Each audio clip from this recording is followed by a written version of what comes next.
What up, though? Hola, mi gente. It's your host who in the neighborhood and the streets the most, Jay Hodge with In Your Hood, InYourHood.com. And today is another episode, another news segment of Hood Sites.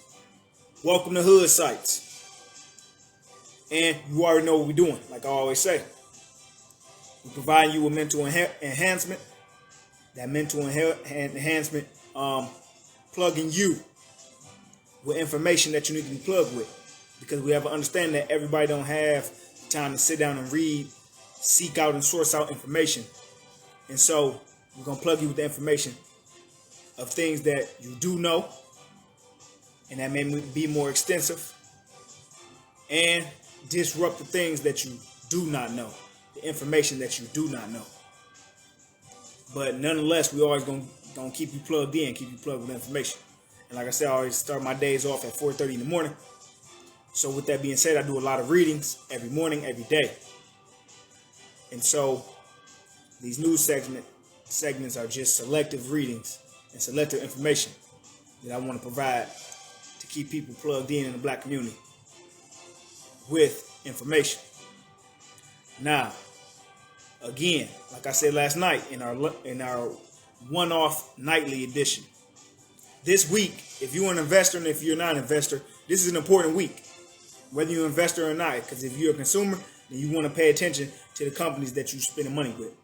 And if you are a person that consumes, you need to start investing. And if you are an investor, great job. Now you need to start being aware and managing the companies that you're investing in. This week, big earnings reports this week from the Fortune 100, Fortune 500 companies, and even some of the small cap companies, and also the smaller cap companies, the small cap companies, meaning that they don't have billions of funding.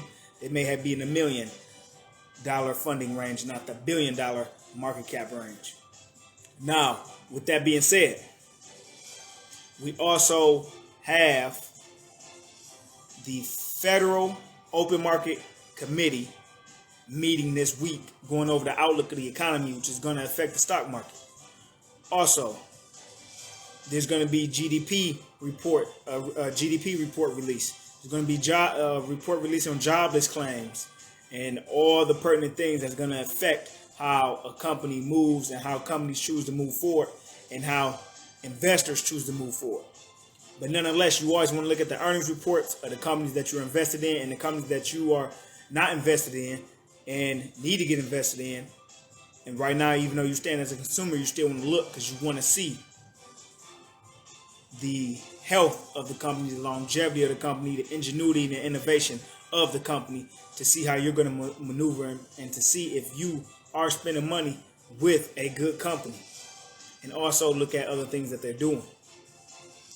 But for the most part, this week is a very, very critical week, not only investor-wise, but just also economically, and also health crisis-wise also. So, I just want to give you that tidbit and that quick tip on this week and what's happening, in addition to the news segment we're about to get into. Now, the title of today's news segment: Black neighborhoods in Kansas hard hit by property tax sales.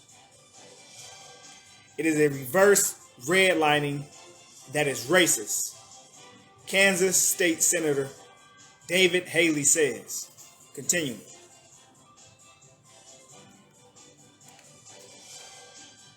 So we're talking about Kansas today and the black community in Kansas.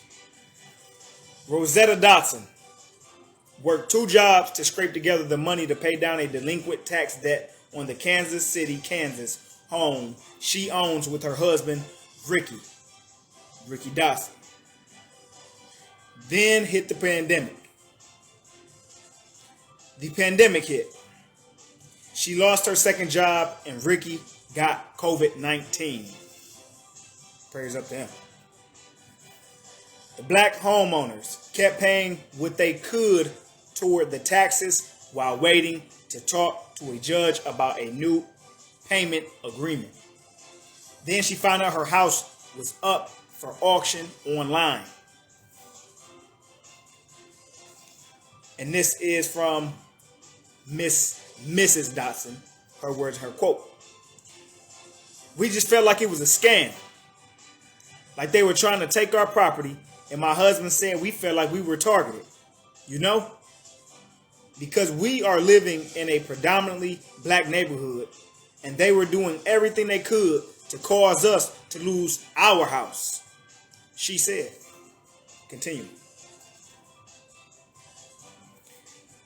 The Dotsons are among those in historically black neighborhoods in Kansas City, Kansas, who risk losing their homes amid the pandemic as delinquent property tax sales resume under a practice critics decry as racist and government officials laud for revitalizing communities.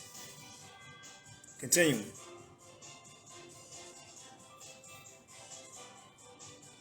And this is a quote in the words of the Senator David Haley. It is a reverse redlining that is racist. And I don't use that word a lot. But that is the only thing I mean. It is classism and racism to socially and economically deprive people of color who live in a particular part or who have acquired a foothold in a particular part of Wyandotte County, said State Senator David Haley, a black Democrat who has tried to help some residents in his hometown keep their houses. Continue. Officials with the unified government of Wyandotte County in Kansas City, Kansas, acknowledged delinquent taxes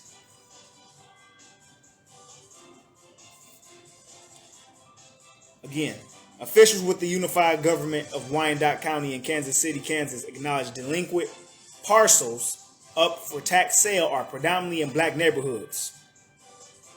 The county, whose population of 165,000 is about 23% black, 30% Latino, and 40% white, typically has 2,200 properties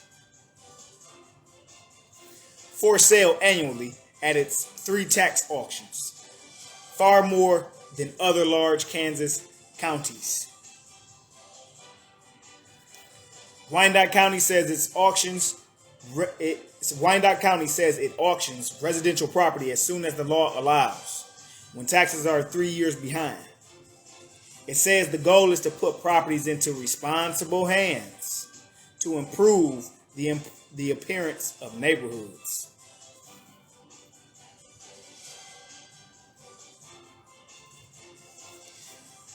A lot of the properties don't sell at auction, and the county then gets them through the Wyandotte County Land Bank, a public authority that now has about 3,500 properties, nearly all of them acquired through tax foreclosures. Continuing.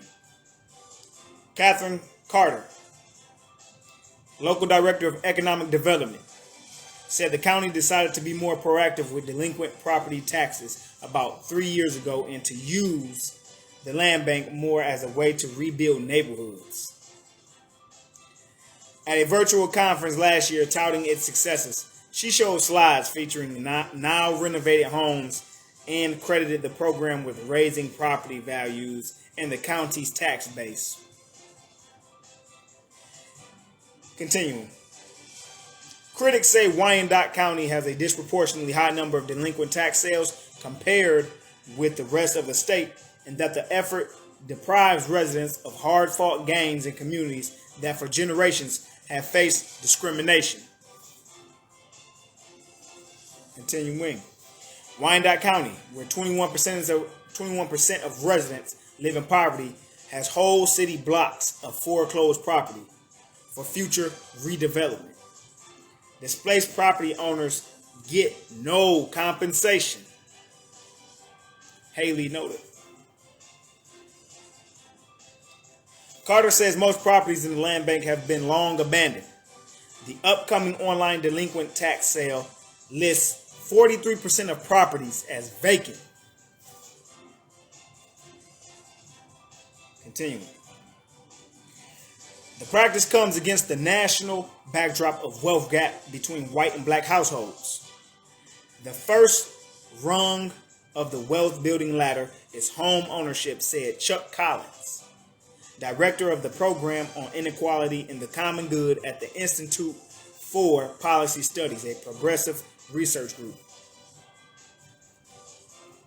Continuing, nearly 72% of white Americans owned their own homes in 2017, compared with just slightly more than 42% of black families, according to the U.S. Census Bureau.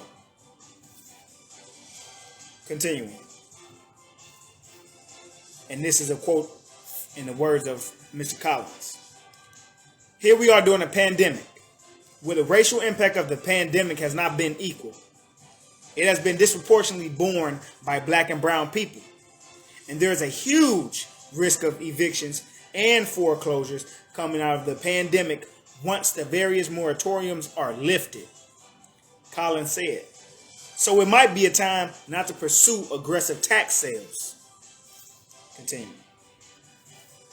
The two black county commissioners who represent neighborhoods hard hit by the sales did not respond to interview requests from the Associated Press. In the Dotson's case, Mrs. and Mr. Dotson's, Haley noticed that their house was on the auction list and alerted them. They went to pay the full $2,300 in delinquent taxes the day of the sale, but were told it was too late, Rosetta Dotson said. They eventually got their home back by paying back taxes plus legal fees for the attorney for the real estate company that had bought it. The total was $5,200.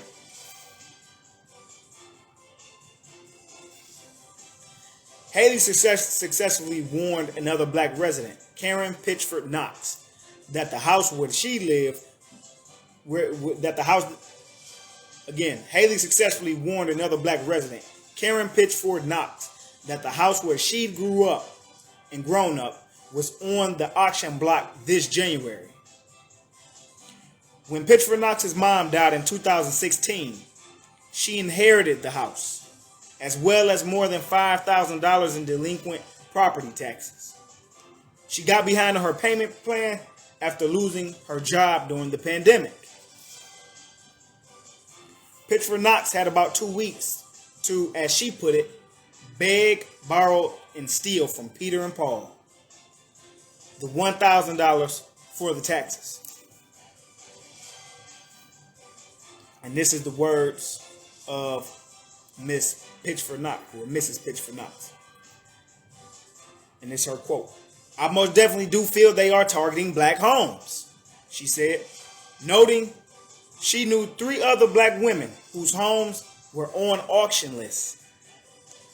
I feel it is like black female homeowners and black seniors. End of article. So again, today's news segment is titled Black Neighborhoods in Kansas Hard Hit by Property Tax Sales.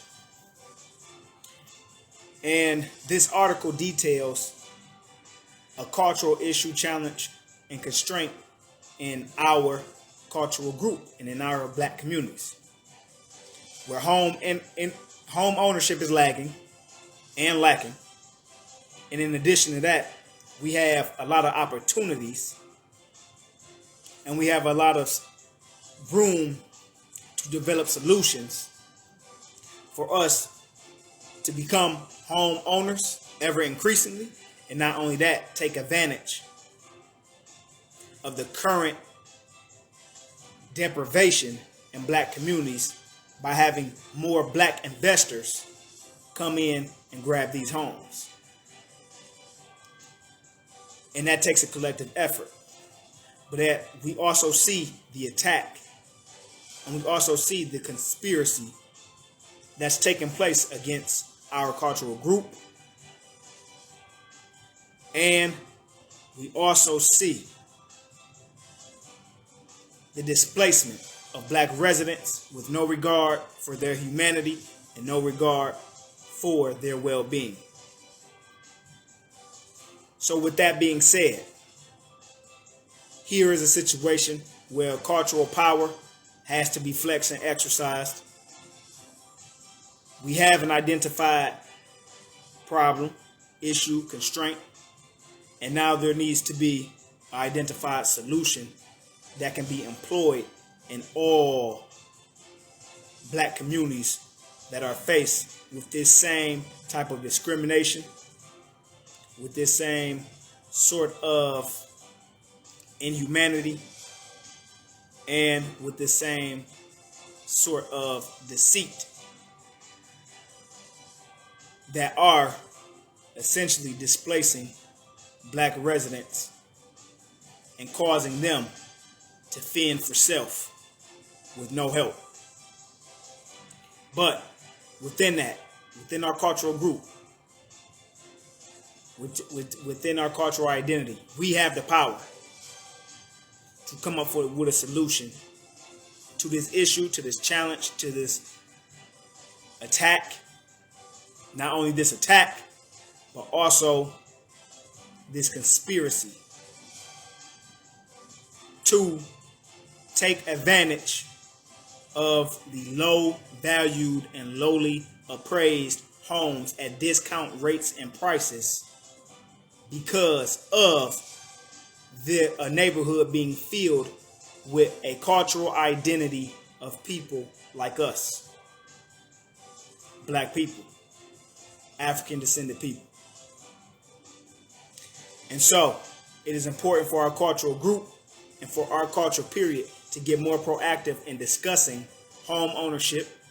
Not only that, being more aware and attentive and engaged in municipal happenings in the various and multiple predominantly black cities across the country and across the nation, to put in protective measures and barriers to entry from municipalities and governments being able to exercise any cruel and criminal tactics to, again, cause a suppression and oppression in any aspect of society against our cultural group. But the greatest thing is we have opportunity, we have time, and we have cultural power that we can exercise to come up with solutions. So we are in a position in our culture where we have nothing but time to develop solutions to protect us against any harm that is trying to be inflicted upon our communities. Like I always say, www.inyourhood.com. Sign up for a free account.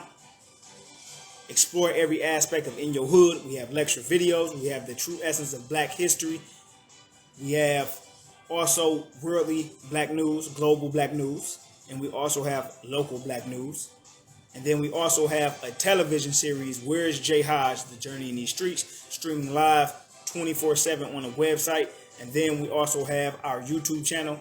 Can be searched and found J space HAJJ. That's Jay Hodge. And then we also have our social media at His Excellency _ J.Hodge. Follow us there. And then also right here live on Facebook through these news segments, you have the ability to follow us, like our page, and make sure that you sign up for a free account. Make sure that you engage with these news segments. Any questions, comments, or concerns, I, Jay Hodge, will gladly address them and plug you with information. Other than that, like I always say, I'm going to get on y'all tomorrow.